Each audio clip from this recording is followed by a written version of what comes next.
people on my doorstep.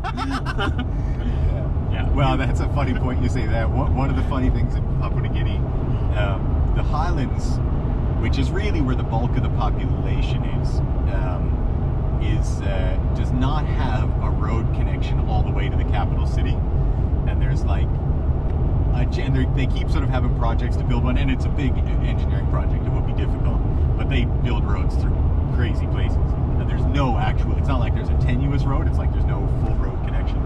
And part of it's just because they're all so terrified that if the Highlanders had a road, they would just get super angry and drive down to ransack Parliament. Like they're just, there's like a real there's a practical consideration that you need to have non-access between the Highlands and the capital city. That's fucking awful. But awesome. I mean, it's so like they're such a fascinating people, and how such discord on their back door, and how they found their, like, it's all their own way of it's like parts of it are really like parallel to evolution in terms of self-governance and how they manage their own interpersonal and intersocial affairs. And it's got a lot of commitment, but there's a lot of comfort in it. They get a lot of contentment and happiness from it. But it means that every so often really wild things will happen. Like, there was a big global summit in I'm gonna have to stop at this Tim's to get a coffee, by the way, if you're into something. I'd take a decaf. Okay. So they had this big global summit. It was a big moment for PNG, and there were leaders coming from all around. And so there was a lot of security, and where's my point?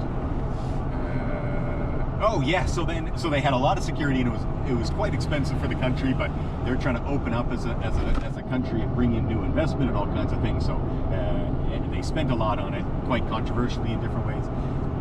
But after the whole summit was over, the security forces, who were made up of a lot of private companies and also a lot of the military, were getting angry that they hadn't been paid, or they felt they hadn't been paid properly. And so they just stormed Parliament. They just went in and forced all the MPs out of Parliament, and started ransacking the place, like throwing copiers on the ground and just tearing. But if they really wanted to destroy it, they would have burnt the place down. They know how to do things. But they just wanted to send a message. They're like, no, we're angry that you didn't pay us, and so they came and ransacked it. Now, in any other country, that would be a coup. That would have been the military overthrowing the government.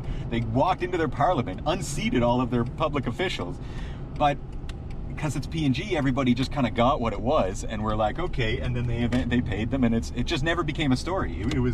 It just sort of happened as a part of the. The only thing is their way of dealing with it. It's so elegant. It's so silly. That is a different kind of world for sure. Yeah.